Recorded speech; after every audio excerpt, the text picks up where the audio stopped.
talk about the highlight part for the Cowboys on Monday night, and then it was over. Darren, they couldn't have scripted a better start to this game. No, they got DeMarco Murray going early, knew exactly what they wanted to do, and in the first half, extremely balanced. Yeah, I mean, listen, they pounded the rock. Chicago had no answer for them, and then after that run, a couple of plays later, Tony, into the heart of the wind, by the way, a perfect back shoulder throw to Dez Bryant, and just like that, the Cowboys are up 7-0.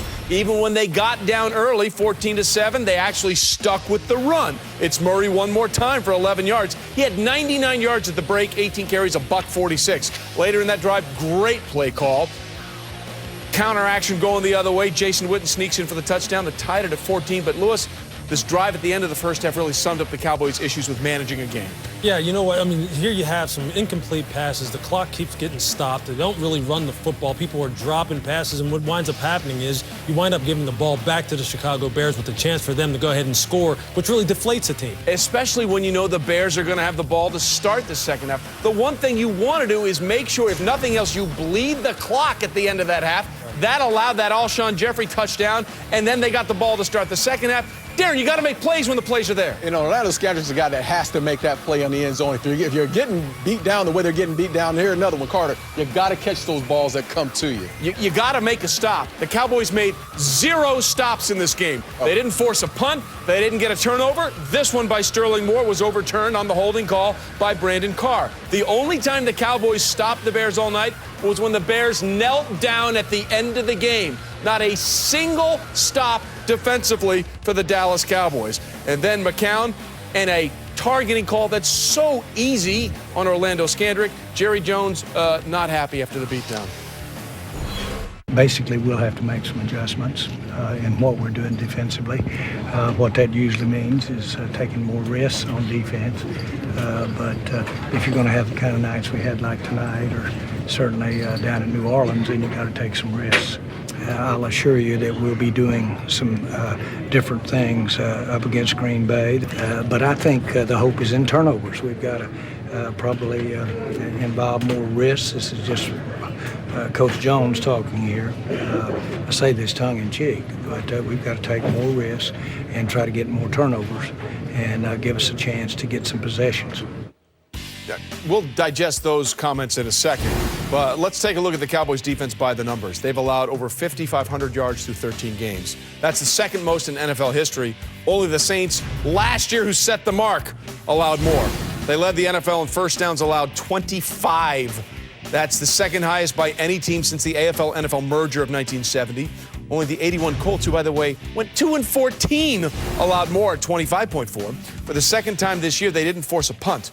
Only one other team since 1940 has had 2 games in one season in where their opponent did not punt. The other game, of course, the 51-48 game against the Denver Broncos. I get this is a difficult question to answer.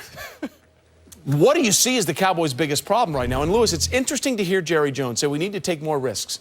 Isn't that what they had Rob Ryan there for last year, and then they didn't like him because he took too many risks? Yeah, exactly. What you're winding up doing is you're putting people in impossible situations. That's exactly right. They wanted Rob to be a more blitzing, aggressive style. Well, he goes down to New Orleans now. He kind of dials back away from some of that stuff, plays basic fundamental football, and what's happening now, New Orleans Saints are playing winning football. Now you bring in a coach who's much more conservative, but they can't rush the passer. They don't have people that can cover in the back end. They go into a Detroit Lion game and try and cover Megatron one-on-one with a very highly paid cornerback in Brandon Carr. Who's actually very good. But he's not good enough to go up against Megatron. There's a reason why they call him that. So, and then as the game is going on, you don't give him any help. You never really try to double the guy in such a way that you can kind of help shut him down, and that's just not winning football. Listen, Jerry Jones' comments, Darren, were so revealing on a couple of levels. When he says, our only hope is turnovers, that's basically the GM, not only the owner, but the GM saying, we can't stop a nosebleed, to quote Bart Scott. Is that anything like you remember the defense that you used to play for there? No, not at all. I think that when you look at this team as a whole, as a defense, you look at about 4 guys on that defense, Jason Hatcher being one, Sean Lee, DeMarcus Ware. If he can stay healthy. If he can stay healthy, DeMarcus Ware. You're looking at 3 to 4 guys on that defense that can really play at a high level. Outside of that, we're talking about guys that they got basically off the street, guys that are free agents that were just on the street. They needed to fill some roles. That's who they're playing with. And to go back on the defensive coordinator from last year, Rob Ryan, did a great job. The issue with Rob Ryan last year, what the Cowboys kept saying was he made things too difficult. Guys had to think on the run. They were bringing too much pressure. That's not what they wanted to do. Now they have the most conservative defense in the league, and they're still getting punched in the mouth. It doesn't matter who you have as a defensive coordinator. You need players to fill those roles. And they need a plan that's consistent, Yes. and Right. that's been the problem. Here's the bottom line that is actually a sliver of good news for the Dallas Cowboys.